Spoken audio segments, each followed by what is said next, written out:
boleh berbakti bersama, mari kita arahkan hati kita, rendahkan untuk menerima firman Tuhan. Mari kita berdoa. Ya Bapa di surga, kami bersyukur kami boleh ada di tempat ini. Saat tibanya kami akan merenungkan firman-Mu yang sudah kami baca dan saksikan. Kiranya melalui uraian dan Allah Roh Kudus yang mengerjakan dalam hati nurani kami, sungguh-sungguh menyatakan kehendaknya dan memberkati kami. Hamba-Mu yang terbatas lemah ini, sucikan dan ampuni. Dan dari segala kelemahannya Tuhan, topanglah hamba-Mu ini, boleh menjadi berkat dan saluran berkat bagi setiap kami. Kami mau belajar, kami mau taat, ajarilah kami, doronglah kami, kuasailah hidup kami, bersabda berfirmanlah, dalam nama Tuhan Yesus berdoa. Amin. Saudara sekalian, sungguh bersyukur menyaksikan saudara-saudara kita yang lama enggak ketemu saya. Ada yang hampir, tadi dikatakan penatua David Lim cukup lama, dan saya menyambut saudara yang baru bersama di tempat ini. Saya saksikan ada beberapa saudara kita yang setia, Pak Budi, Cik Suha, selamat Tuhan berkati.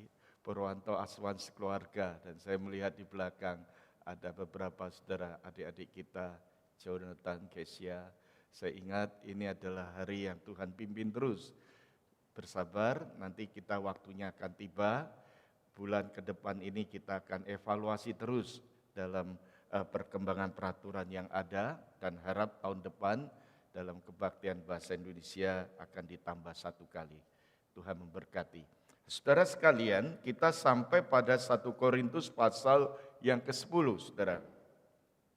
Saudara, perlu kita lihat dan kita pahami bahwa di dalam Alkitab ini ada satu hal yang kita tidak boleh lupakan dan abaikan, yaitu bahwa ada satu dosa yang sangat ditekankan atau dibenci oleh Tuhan adalah yaitu dosa penyembahan berhala. Dosa penyembahan berhala ini sudah tercatat dalam perjanjian lama.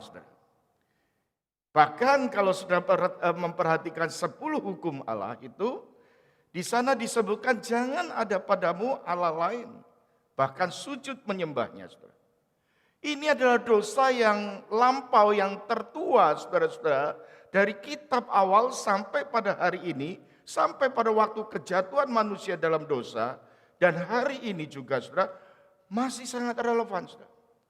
Kita menyaksikan, saudara-saudara, bahwa banyak kehidupan manusia di dalam dunia ini, bahkan di dalam gereja Tuhan, bisa terpengaruh, saudara. Rasul Paulus itu pernah berkata dalam Roma pasal 1 ayat 25, saudara.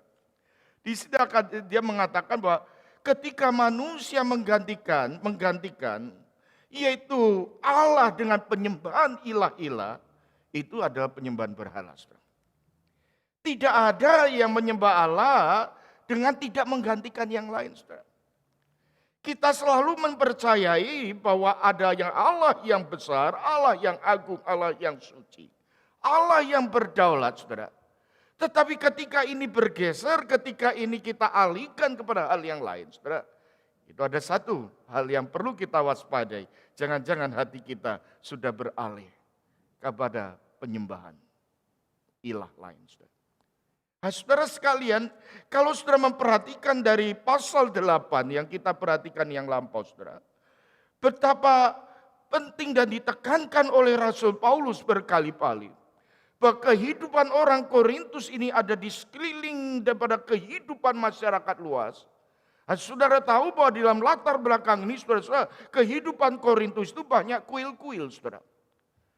Memang kuil-kuil ini ada tempat di mana pada umumnya menjadi tempat bersosialisasi, mereka berkomunitas di sana, mereka bergaul di sana, tetapi tidak sedikit dan selalu terjadi, saudara, yaitu terhadap penyembahan-penyembahan berhala.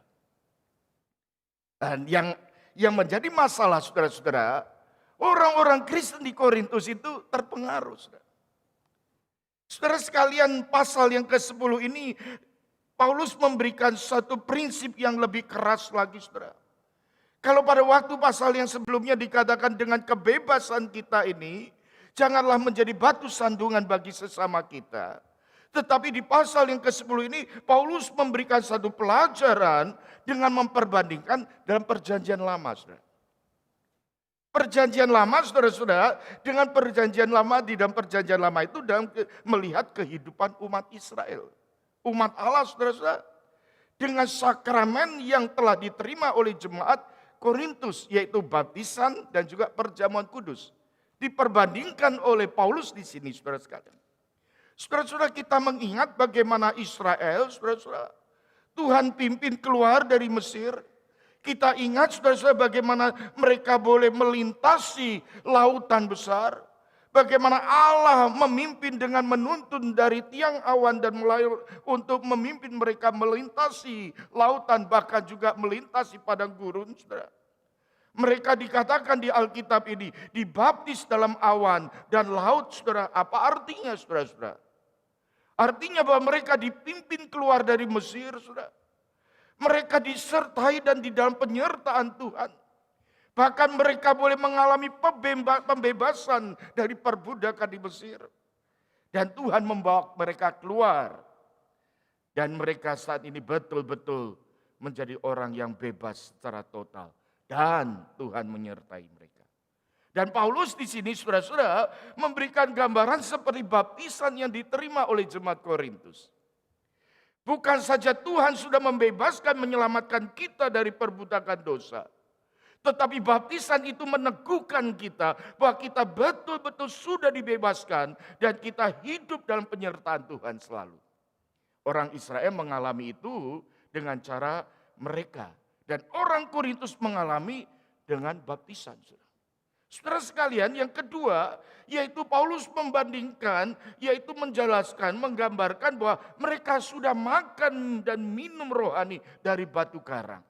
Saudara memperhatikan, selama di padang gurun orang Israel itu makan mana dari surga. Dari langit, tiap hari dan setiap hari Tuhan memberikan kepada umatnya. Dan mereka diberikan minum yang keluar dari sebuah batu karang, yaitu gambaran daripada Kristus sendiri. Dan mereka bisa hidup karena Allah memberikan makanan dan minuman, saudara sekalian. Saudara, paralel juga dengan perjamuan kudus yang diterima oleh orang-orang Kristen. Orang Korintus, saudara, karena kita semua sudah dan telah menerima makanan dan minuman secara rohani dari Kristus. Dan setiap kali pada waktu kita menerima perjamuan kudus, bukan. Saudara-saudara sekalian, Paulus membandingkan dua hal ini. Sehingga Paulus ingin berkata, ingat peristiwa orang Israel. Mereka sudah dikeluarkan dari perbudakan di Mesir.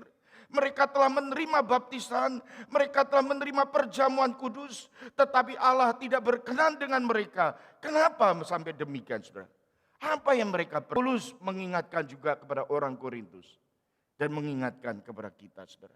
Saudara sekalian yang dikasihi Tuhan, saudara, seharusnya orang yang sudah ada di dalam Kristus itu meninggalkan hal-hal yang tidak berkenan. Hal-hal yang tidak berkenan yang dibenci oleh Tuhan, yaitu dosa, termasuk kebiasaan dosa. Demi Injil, mereka harus peduli terhadap sesama. Demi Injil, mereka harus peka terhadap lingkungan supaya tidak terjadi batu sandungan, saudara sekalian. Itu ada ilustrasi, saudara-saudara.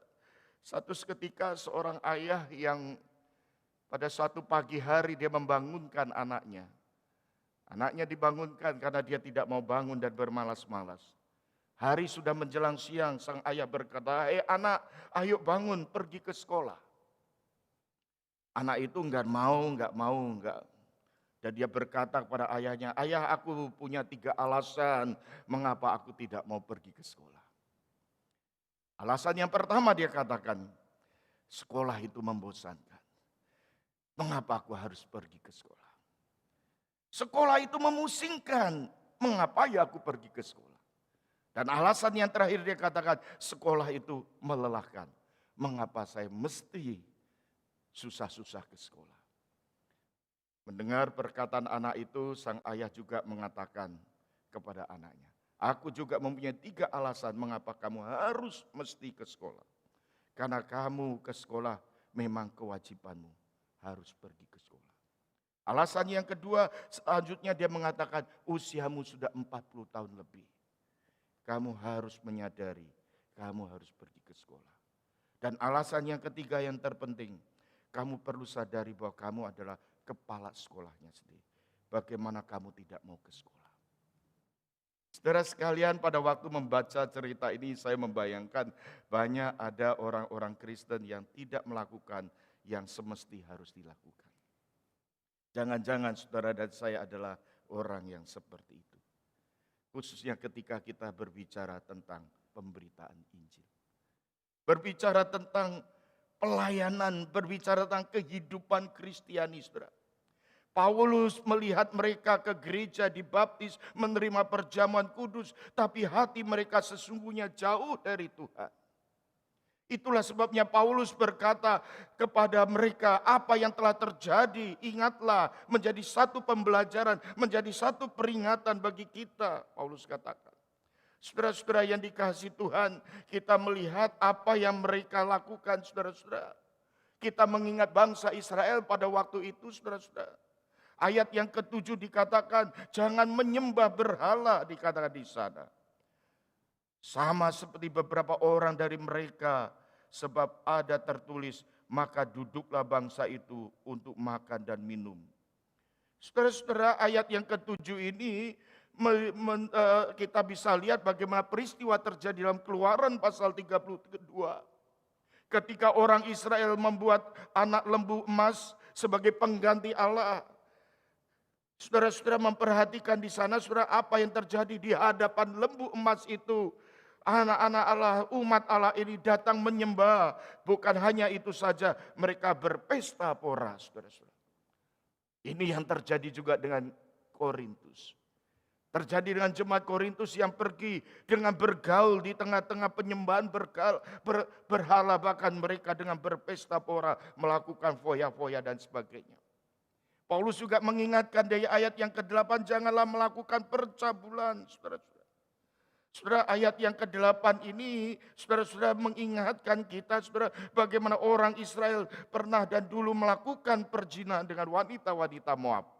Ketertarikan ini Paulus katakan, hati-hati akan menggoda dan mencobai kita. Ayat yang ke-9, saudara-saudara, apa yang menjadi pelajaran yang perlu diingat, saudara. Ayat yang ke-9 dikatakan, janganlah kita mencobai Tuhan. Ini diambil dari apa yang pernah dicatat dalam Bilangan 21, saudara.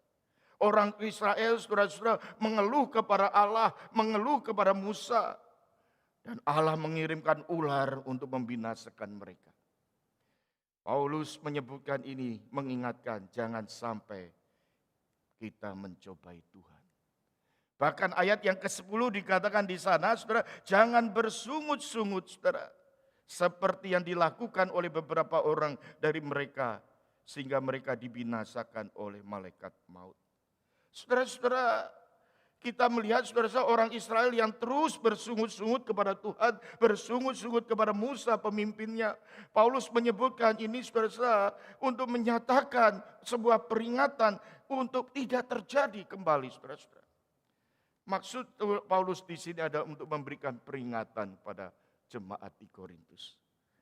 Supaya tidak melakukan dosa-dosa yang tidak diperkenan oleh Tuhan. Pada waktu itu saudara-saudara, mereka sudah terima perjamuan kudus, mereka sudah terima roti dan anggur. Mereka harus menyadari tidak boleh sembarangan lagi hidup ini. Kita pada waktu memahami kebenaran ini. Kita bisa menyelami, bahkan kita bisa memahami saudara-saudara. Ketika perjamuan kudus sedang kita terima saudara-saudara, kita diajak untuk menyadari, mengimani bahwa kita sedang bersekutu dengan tubuh Kristus. Kita sedang bersekutu dengan darah Kristus. Kita sedang bersekutu satu dengan yang lainnya, saudara. Saudara-saudara, ketika kita bersama-sama berkumpul di dalam satu tubuh Kristus, menerima roti dan cawan, menggambarkan, mengingatkan peristiwa pada waktu pengorbanan Yesus dilakukan. Bukankah ini yang pernah Yesus lakukan? Kita diajak juga untuk mengingat saudara-saudara, Kristus pernah mati bagi saudara dan saya kira-kira 2000 tahun yang lampau.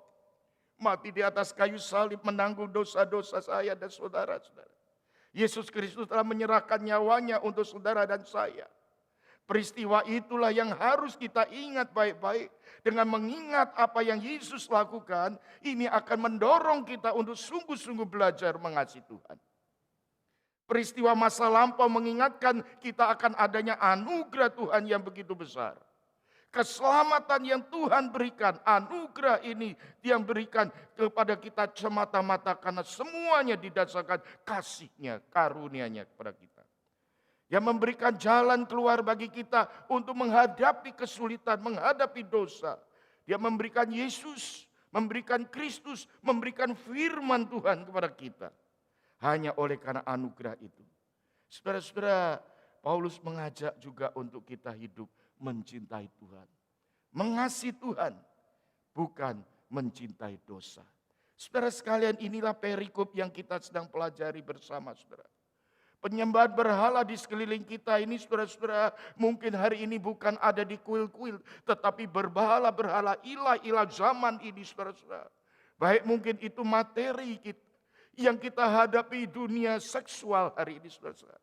Kita sedang menghadapi ilah-ilah lain dalam bentuk kesenangan-kesenangan, hobi-hobi saudara-saudara. Bahkan hati-hati dengan hedonisme, yaitu orang yang mengejar kenikmatan untuk membahagiakan hidupnya. Hati-hati, sumber kebahagiaan itu adalah berdasarkan batu kehidupan. Yaitu batu karang itu Kristus itu sendiri. Dan Paulus katakan hati-hati kita juga rentan terhadap hal ini. Dan Paulus mengatakan di ayat yang ke-12, saudara, jangan menyangka bahwa kita ini teguh berdiri. Hati-hatilah supaya jangan jatuh. Tapi ingatlah pencobaan yang kamu alami ialah pencobaan-pencobaan biasa yang tidak melebihi kekuatanmu. Sebab Allah setia, karena itu Ia tidak akan membiarkan kamu dicobai melampaui kekuatan. Luar biasa. Amin saudara sekalian. Tuhan menyertai. Menjaga kita, bagaimana kita bisa mengalami saudara-saudara. Hiduplah kita bersama Tuhan, bergantung penuh kepada Dia. Menyadari bahwa ada kasih karunia Tuhan dengan berbagai macam kebaikan yang kita sudah terima dan rasakan selama ini. Kuasanya di dalam hidup kita, kasih-Nya itulah sehingga kita mampu sekalipun menghadapi kesulitan dan tantangan dan pencobaan itu. Marilah kita hormati kekudusan Tuhan. Dalam prinsip Paulus di dalam 1 Korintus 10 ini menekankan menghormati kesucian kekudusan Allah dan melakukan kehendak-kehendaknya saudara sekalian. Ketika kita jatuh ke dalam dosa atau ada teguran dalam hati kita, hendaklah kita bertobat saudara. Karena kita tahu bahwa sesungguhnya Tuhan mengasihi kita, maka Tuhan mengingatkan kita. Biarlah saudara-saudara yang sangat penting bagi kita hari ini saudara, belajar untuk memiliki hati, yaitu untuk menyembah Tuhan. Percaya sepenuhnya secara total. Tidak ada hal-hal yang lain yang tidak boleh digeser. Hanya Tuhan yang bertata dalam hidup kita. Dia menjadi Tuhan kita, menjadi Raja hidup kita. Yang membawa kita untuk menghadapi hari-hari di depan ini. Biarlah firman Tuhan ini saudara membawa kita dalam pertobatan demi pertobatan. Dalam bentuk kita boleh bersandar pada pengharapannya. Didasarkan atas kasih dan kuasanya saudara. Sehingga kita boleh menjadi saksi-saksi Kristus. Ingatlah saudara-saudara ayat yang ke-30, ayat 23 itu dikatakan segala sesuatu dibolehkan tetapi bukan segala sesuatu itu berguna. Segala sesuatu itu diperbolehkan benar tapi bukan segala sesuatu itu membangun.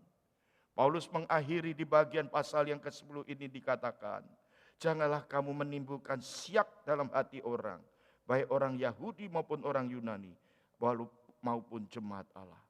Sama seperti aku juga berusaha menyenangkan hati semua orang dalam segala hal, bukan hal untuk kepentingan diriku, tetapi untuk kepentingan orang banyak, supaya mereka beroleh selamat. Ingatlah saudara-saudara, panggilan kesaksian hidup kita. Kita boleh menjadi saksi Kristus. Dan Paulus memberikan teladan. Di pasal 11 ayat yang ke-1 dikatakan, jadilah pengikutku sama seperti aku juga menjadi pengikut Kristus. Kiranya firman Tuhan hari ini boleh mendorong kita saudara. hidup di dalam Kristus dengan segala kebaikan-kebaikan Tuhan. Mari saudara sekalian, kita hadapi hari depan kita, minggu yang ada di depan kita. Bahkan sebentar lagi kita akan menyongsong Natal dan mengakhiri tahun ini. Tahun yang akan datang kita akan sambut. Masa-masa sulit kita akan kita lewati dengan berpegang pada firman Tuhan. Dengan kuasa dan kasih-Nya dan janji-Nya yang tiada pernah berubah. Amin. Mari kita berdiri bersama.